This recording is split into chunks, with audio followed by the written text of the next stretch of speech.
Hello दोस्तों, कैसे हैं आप लोग। तो चलिए आज हम डिस्कस करते हैं फिर से क्योंकि हम लोग इस सीरीज़ में देख रहे हैं कि जो यूपीएससी में मेंस आंसर राइटिंग होती है उसमें जो अलग अलग वर्ड्स यूज़ होते हैं उनको कैसे लिखा जाता है। तो मैंने अपने पुराने लेक्चर में आपको, जो पिछला लेक्चर था इससे पहले वाला, उसमें इवेल्युएट या क्रिटिकली इवेल्युएट के बारे में बताया था। आइए अब इस लेक्चर में हम लोग देखते हैं कि इवेल्युएट और डिस्कस के बीच में क्या डिफरेंस होता है। मतलब कि कहीं कहीं पर आपके पास क्वेश्चन आता है डिस्कस से संबंधित, उसका जो पहला कीवर्ड होता है उसमें लिखा होता है डिस्कस। तो इसी चीज़ को हम लोग यहाँ पे डिस्कस करेंगे, ठीक है। तो कैसे उसको आंसर लिखना है और क्या अप्रोच हमारी रहनी चाहिए, और फिर हम लोग ये देखेंगे कि इवेल्युएट और डिस्कस में क्या डिफरेंस होता है ना। तो अब देखिए, मैंने आपको पुराने लेक्चर में भी बताया था कि क्रिटिकली जब भी हम लोग बात करते हैं तो वहाँ पे हम लोगों को क्या करना पड़ता है, एक फेयर जजमेंट प्रोवाइड करना पड़ता है कि वहाँ पे हमारे पास क्या आना चाहिए, एक फेयर जजमेंट आना चाहिए।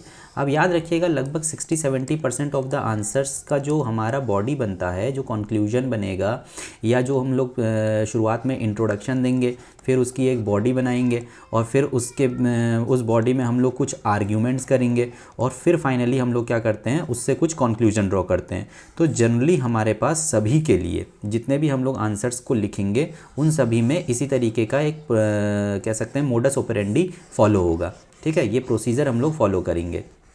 तो अब यहाँ पे मैंने देखिए लिखा हुआ है, इवेल्युएट को अगर कहीं पे भी आपके सामने दिया जाए तो उसके लिए हमें सबसे पहली चीज़ क्या सोचनी है कि ये इसको ब्रेक करो। The term evaluate is a compound which is built around the core of a value, इसीलिए तो इसका नाम है इवेल्युएट।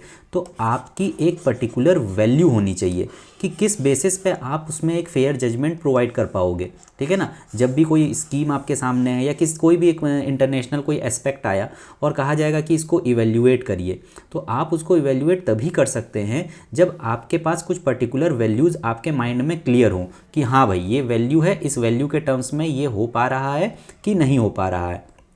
तो यहाँ पे देखिए, इसीलिए मैंने लिखा हुआ है, अगर आप ये कन्फ्यूजन में हो, जैसे गांधी जी ने अपना एक टेलिस्मैन दिया था या अपना एक मंत्र दिया था कि जब बाबू जगजीवन राम उनके पास आए थे और उनसे पूछे थे कि गांधी जी से ये पूछे थे कि आप कॉन्स्टिट्यूएंट असेंबली में क्यों नहीं आ रहे, आप हमको गाइड कर सकते हैं। तो उन्होंने कहा, मैं तो नहीं आ सकता, लेकिन मैं तुमको एक मंत्र देता हूँ, और जब भी तुम्हें कोई दुविधा हो तो तुम उस मंत्र के ऊपर फोकस करना।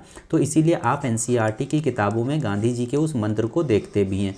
तो वो मंत्र आपकी यूपीएससी की आंसर राइटिंग में भी आपके लिए एक ब्रह्मास्त्र की तरह काम करना चाहिए, क्योंकि हमारी जो कोर वैल्यूज़ हैं वो कोर वैल्यूज़ उस मंत्र के अंदर हैं, ठीक है ना। और आपको मैं बता दूं कि based on those values you evaluate weather a fact is good और बैड। अब वो वैल्यूज़ कैसे डिस्क्राइब करेंगे आप, इसके लिए सबसे इंपॉर्टेंट आपको तो एक तो गांधी जी का मंत्र, और दूसरा आप आ जाइए प्रेम्बल के ऊपर। आपके सामने जो प्रेम्बल है, आप ये समझिए कि यही आपकी गीता है, ठीक है। किसी भी क्वेश्चन के आंसर को लिखते समय आपको इन वैल्यूज़ के बेसिस पे उसको डिस्क्राइब करना है, उसको सोचना है कि क्या वो sovereign, socialist, secular, democratic, Republic, ये जो वर्ड्स हम लोगों ने अपनी कंट्री के लिए, जो कॉन्स्टिट्यूशन के लिए दिए हुए हैं, क्या इन बेसिक्स को वो फुलफ़िल करता है, क्या कहीं ना कहीं इनको अफेक्ट तो नहीं कर रहा है, या इनके बेसिस पे वो कितना खरा उतरता है। फिर उसके बाद कुछ ऐसे फंडामेंटल हमारे पास राइट्स होते हैं जो कि जैसे जस्टिस, लिबर्टी, इक्वालिटी, ठीक है ना, ब्रदरहुड, फ्रेटर्निटी, इन सब के बेसिस पे आपको एक जजमेंट तैयार करना है, ठीक है ना। तो अब आपको, मुझे लगता है कि क्लियर हो गया होगा कि किस तरीके से हम किसी भी आंसर राइटिंग में कोई जजमेंट कर पाते हैं। तो ये जजमेंट एट रैंडम किसी भी नहीं होना चाहिए। आप जब भी किसी एनालिसिस वाले क्वेश्चन को देखेंगे, एनालाइज जब आप उसको करेंगे, तो पहले तो आप उसके कंपोनेंट्स को ब्रेक कर लेंगे, अलग अलग कंपोनेंट्स को ब्रेक करेंगे, और जब शुरुआत में उसकी बॉडी बनाएंगे, शुरुआत में जब उसका इंट्रोडक्शन लिखेंगे, तो पहले तो उसमें जो भी बेसिक चीज़ है उसको आप एक एक्सप्लेन कर देंगे 2 से 3 लाइनों में। फिर उसके बाद जो उसकी आत्मा को आपने पकड़ा, जैसा कि मैंने अपनी पहली वीडियो में बताया था, उस आत्मा को आप ब्रेक डाउन करेंगे, और फिर उसके प्रोज एंड कॉन्स लिखेंगे, और हर एक प्रोज एंड कॉन्स को अपनी जो जजमेंट है आपके एक पर्टिकुलर लीनिंग होनी चाहिए। क्रिटिकली मैं बात कर रहा हूँ, तो आपकी जो वैल्यूज़ हैं, और वो वैल्यूज़ क्या हैं, वो आपकी नहीं है, वो हमारे संविधान की हैं। तो उस संविधान से संबंधित वो वैल्यूज़ होनी चाहिए और उनके बेसिस पे ही आपने क्या करना है, एक प्रॉपर शुरुआत से ही अपना एक अलाइनमेंट बना करके चलना है कि क्या वो चीज़ उन कसौटियों पर खरी उतर रही है ना। इस तरीके से उस क्वेश्चन का आंसर हम लोग लिखेंगे। अब मैंने देखिए यहाँ पे आपको लिखा भी है, जब भी यूपीएससी का कोई भी आंसर चेकर आपका आंसर चेक करेगा एग्जामिनर, तो याद रखिए कि देश किसी भी मजाक के साथ नहीं चलता है, ठीक है ना। कोई यहाँ पे आपको टिकटॉक की रील या यूट्यूब के शॉर्ट्स नहीं बनाने हैं। एक गंभीर व्यक्तित्व आपको मंजिल तक लेकर के जाएगा और ये गंभीरता आपके आंसर से झलकेगी, ठीक है। एक होता है बहुत ही छिछले स्तर पर आपने आंसर को लिखा, ठीक, जैसे कि कोई 10th और 12th के बच्चे लिख देते हैं, ठीक है, या जनरली बीए ग्रेजुएशन करते समय आप अपने आंसर्स लिख देते हैं और आपको अच्छे ठीक ठाक मार्क्स मिल जाते हैं। लेकिन आप याद रखिए यहाँ पर सबसे इम्पॉर्टेंट आपका विजन काम करेगा। आप जो सोच वहाँ पे दिखा रहे हैं, क्या वो सोच पूरी इंक्लूसिव है कि नहीं, क्या वो कॉम्प्रिहेंसिव है कि नहीं, क्या वो हॉलिस्टिक है कि नहीं, वो समाज के सभी अवयवों को साथ लेकर के चल रही है कि नहीं, वो समाज में व्याप्त सभी बुराइयों और सभी अच्छाइयों को इवेल्युएट कर रही है कि नहीं।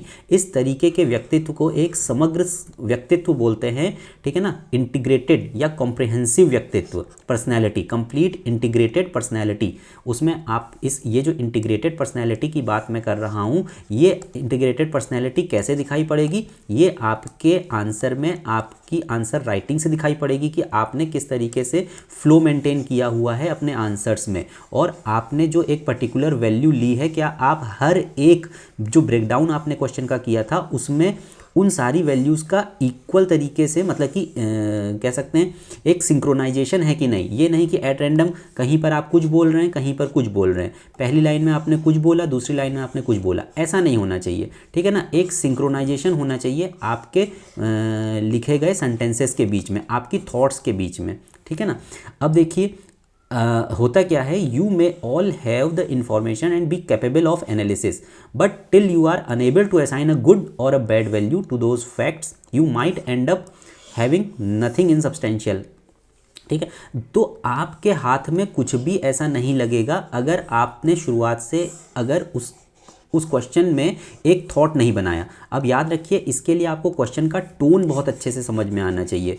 आपके क्वेश्चन का टोन अगर निगेटिव है तो आपको उसमें कुछ पॉजिटिव दिख रहा है कि नहीं, और दिख रहा है तो उसके लिए आपके पास स्ट्रॉन्ग आर्गुमेंट होना चाहिए। और अगर वो टोन निगेटिव है और वाकई में वो टोन निगेटिव होना भी चाहिए, तो आपको और ज़्यादा मजबूत आर्गुमेंट आपके पास होना चाहिए। क्योंकि कहा ना, ये आपका जो इन्फॉर्मेशन है, आपने सिर्फ फैक्ट अगर लिख दिए, आपने सिर्फ फैक्ट उठा करके लिख दिए, तो उसमें आपको कुछ भी अच्छे मार्क्स नहीं मिल सकते हैं, ठीक है। एक एवरेज मार्क्स जो दिए जाते हैं वही आपको मिलेंगे। लेकिन अगर आप उसको एनालिसिस अच्छे से करते हैं, मतलब कि उसमें आप अपनी वैल्यूज़ को डालते हैं, जो कि वैल्यूज़ आपके कॉन्स्टिट्यूशनल प्रेम्बल और गांधी जी के मंत्र के ऊपर बेस्ड हैं, तब आपको कहा जाएगा कि हाँ, आपके पास एक दूरदर्शी सोच है और आप समाज को आगे लेकर के चल सकते हैं। इसलिए बताया गया है कि इंटेंट और कंटेंट दोनों बहुत महत्वपूर्ण हैं। इंटेंट भी चाहिए और कंटेंट भी चाहिए, ठीक है ना। इंटेंट का मतलब समझ रहे हैं आप, कि आपकी भावना कैसी है। किसी भी डिसीज़न को लेते समय, कोई भी पॉलिसी मेकिंग जब की जाएगी, तो उस पॉलिसी मेकिंग के पीछे भावना कैसी है, और भावना से ही केवल देश नहीं चलता। मैंने कहा ना, देश मजाक से नहीं चलता है, ठीक। भावना के साथ साथ आपके पास कंटेंट क्या है। अब जैसे मेरी भावना तो बहुत अच्छी है कि मैं देश का भला करना चाहता हूँ, लेकिन इस भावना के साथ मैं उठता 8 बजे हूँ, सोता जो है 2 बजे हूँ, तो ये जो सिंक्रोनाइजेशन नहीं है मेरी टेक्निक्स के बीच में, ये मुझे कहीं पर भी लेकर के नहीं जाएगी। मेरा इंटेंट तो अच्छा है कि मैं देश का भला करना चाहता हूँ, लेकिन मेरे पास कंटेंट नहीं है। जैसे कि यहाँ पे यूपीएससी में भी बहुत से लोग तैयारी तो ज़रूर करते हैं, वो सोचते हैं कि हमें यूपीएससी क्रैक करना है, उनका इंटेंट तो अच्छा है, लेकिन वो न मेंस आंसर राइटिंग कर रहे हैं, न वो प्रीलिम्स के फैक्चुअल चीज़ों को याद कर पा रहे हैं, ना उनकी मेमोरी पावर अच्छी है, ना वो उसको स्ट्रॉन्ग करने के लिए चीज़ों को रट रहे हैं, लेकिन फिर भी सोच रहे हैं कि मैं जो है यूपीएससी क्वालिफाई कर जाऊंगी। तो इस तरीके से काम नहीं होता है। इंटेंट और कंटेंट दोनों मजबूत होने चाहिए किसी भी पॉलिसी को बनाते समय। कोई भी पॉलिसी, जब आप सीनियर ब्यूरोक्रेट बन जाएंगे, तो पॉलिसी मेकिंग में आपका डिसीज़न बहुत मायने रखेगा। आपका जो विज़न है, आपका जो व्यू है, वो बहुत मायने रखेगा। फिर दूसरा टर्म एक आता है डिस्कस। अब इस डिस्कस शब्द को भी आप समझ लीजिए। डिस्कस का मतलब सिर्फ इतना होता है कि जो भी चीज़ें हैं आप वो बता दीजिए। जैसे यहाँ पे आपके पास व्यूअर्स बैठे हुए हैं, ठीक है ना, ये व्यूअर्स हैं, आपको सुनने वाले लोग बैठे हैं, और आपके सामने एक पर्टिकुलर पॉलिसी है या कोई भी प्रॉब्लम है। उस प्रॉब्लम के आपको गुड और बैड दोनों चीज़ें बता देनी, प्रोज और कॉन्स बता देनी, लेकिन आपका यहाँ पर कोई वैल्यू नहीं है। You are value neutral. आपने कोई यहाँ पे वैल्यू नहीं ऐड करनी है। आप जैसे कि एक टीचर का रोल होता है, ठीक है, इस टीचर की कोई पॉलिटिकल लीनिंग नहीं होनी चाहिए। अगर कोई भी पॉलिसी के बारे में वो डिस्कस कर रहा है तो teacher should not criticise any political leader, क्योंकि उसको क्या करना है, सिर्फ डिस्कस करना है। क्योंकि आप जानिए कि टीचर का भी एक ऐसा रोल होता है कि वो लोगों के माइंड को फ्लक्चुएट कर सकता है ना। और हमारे भारत देश की दुर्भाग्य ये है कि जो जीवन में कुछ नहीं कर पाता वो टीचर बन जाता है। तो teacher is not by choice but by chance, ठीक है। तो इसलिए ये यहाँ पे बहुत ही मतलब कि अब क्या बोला जाए, चलिए, लेकिन आपको याद रखना है कि हमेशा ही जब भी कोई डिस्कस कहा जाएगा तो उस डिस्कस में आपको ये नहीं बताना है कि इसमें मतलब कि उसमें आपको इवेल्युएट वाली कोई चीज़ नहीं करनी। कोई चीज़ हुई तो हाँ ठीक है, ये हुई, इसके ये कॉन्सिक्वेंसेस है, ये हुई, इसके ये कॉन्सिक्वेंसेस है। अब ये अच्छे हैं या बुरे हैं ये आपको नहीं सोचना है, ठीक है ना। बस आपने लोगों के सामने उन फैक्ट्स को उठा करके रख देना है, उससे संबंधित जितनी भी बातें हैं वो उठा करके रख देनी है। तो you have to be totally neutral, you have to be totally neutral, मतलब कि आपको सिर्फ बातचीत करनी है, ठीक है। उसके गुड क्या हैं, उसके बैड क्या हैं, प्रोस कॉन्स का क्या क्या चीज़ें हैं, और बहुत ही जर्नल वे में, बहुत ज़्यादा डीप उसमें नहीं जाना है। कोई जजमेंट आपको यहाँ पे मुनीम नहीं बनना है, ठीक है ना।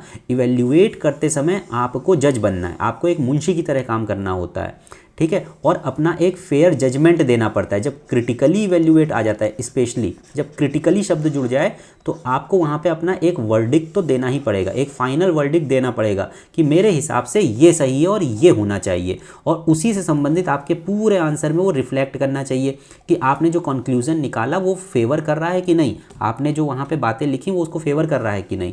फिर डिस्कस करते समय आपको न्यूट्रल रहना होता है, ठीक है। आपकी राय नहीं मांगी गई है, आपकी राय नहीं मांगी गई है। जैसे कि मैंने बताया ना, एक टीचर का रोल। अब अगर मान लीजिए कि मोदी जी ने किसी पॉलिसी को रिलीज़ किया, ठीक है, हमने कहा कि नदी जोड़ो परियोजना। अब इस नदी जोड़ो परियोजना के आपने फैक्ट्स बता देने हैं कि ये इसके अच्छे पॉइंट्स हैं, ये इसके बुरे पॉइंट्स हैं। लेकिन अब आपको यहाँ पे ये नहीं बताना है कि नहीं नहीं नहीं ये परियोजना इतनी ख़राब है, इसको ऐसे नहीं होना चाहिए, इससे इन्वायरमेंट का नुकसान हो जाएगा। और आप एक व्यू लेकर के नहीं चल सकते हैं, है ना।